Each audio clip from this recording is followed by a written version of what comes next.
The official campaign period starts starting Sunday. Then leaders should behave with decorum and ensure that even Kenyans out there elect leaders of integrity towards after the polls. Akisa?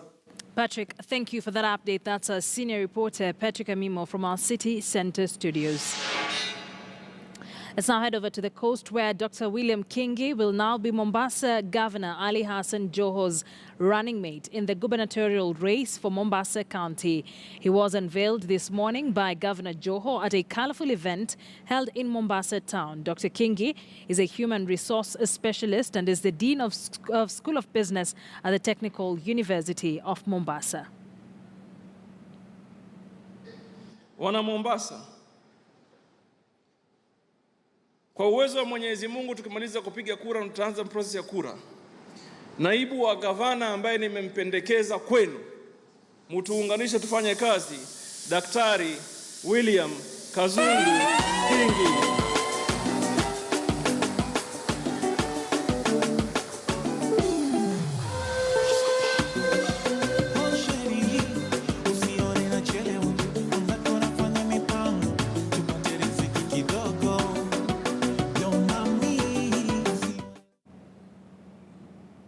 All right, let's speak to our Coast Region reporter Francis Ontomo on that colourful launch there or unveiling of a running mate. Francis, good afternoon. What really does this running mate bring on the table or bring to the table for Governor Hassan Joho?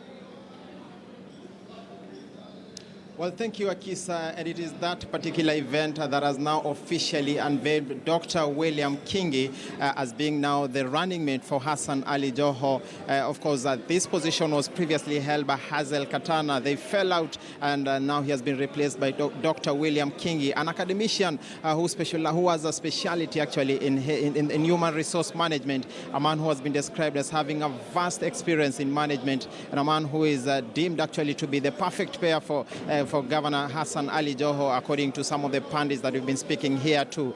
And it is indeed quite a colorful event that has been here. We've seen members of parliament and even party supporters of the Orange Party streaming in here to show solidarity and in support of that choice made by Governor Hassan Ali Joho. And of course, many eyes will now be trained to really know who Mr. Kingi is, who the academician is, and whether he'll be actually adding some value on the governorship of Hassan Joho and his re-election actually come August 8th.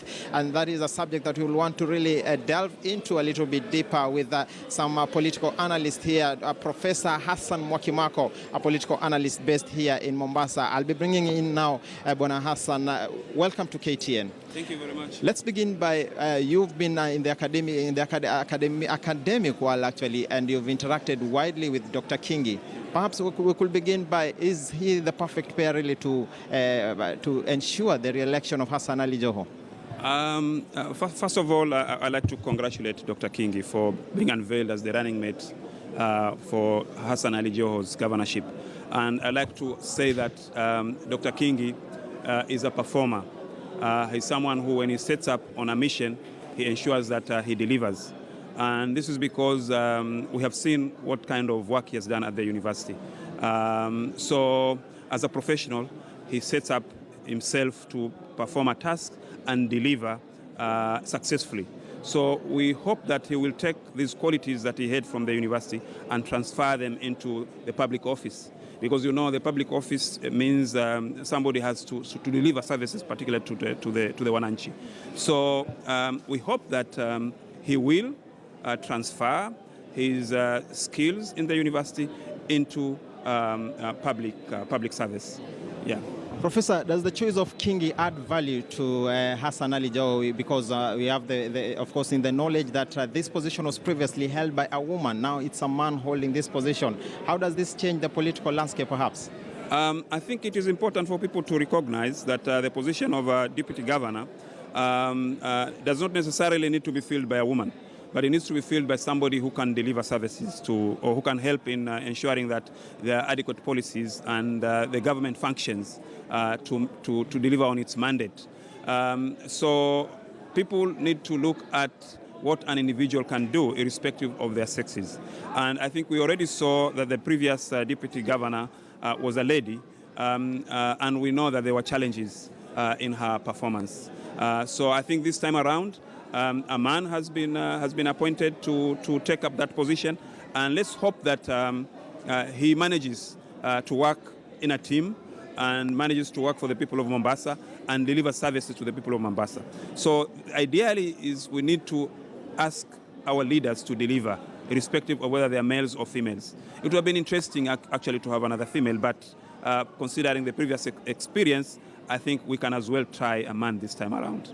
Yeah. Professor, what are some of these factors that informs the choice of a running mate? What do one look at, especially here in Coast? I think in Mombasa and Coast in generally, first is the quality of that particular individual. I think you heard that people were saying how straightforward Kingi is, how educated he is, the kind of experience that he has, how he has been a transformative leadership, how he has helped students. Generally, the qualities of an individual really help to identify a leader. I think you also heard the governor saying that he knows that he's a good leader, or steadfastness, straight, and forward-looking. But also, you know, when you think of the position of deputy governor in Mombasa, you also want to look at different kinds of arithmetics, particularly community interests. And I think because Dr. Kingi comes from the Mijikenda community, I think that could have played a role, an important role in determining his appointment to be the running mate. Perhaps to tell the Mijikenda that the government of Mombasa is still theirs and that they have a role to play, despite the fact that the previous governor, it didn't work out very well. Deputy governor, sorry, it didn't work out very well. So there are those aspects where you look at the communities of Mombasa and how they're going to be represented. And I think Dr. Kingi represents a sizable segment of the population of Mombasa. Yeah. Professor Hassan Mwakimako, thank you so much for those insights. You're most welcome. Professor Hassan Mwakimako there with Insight.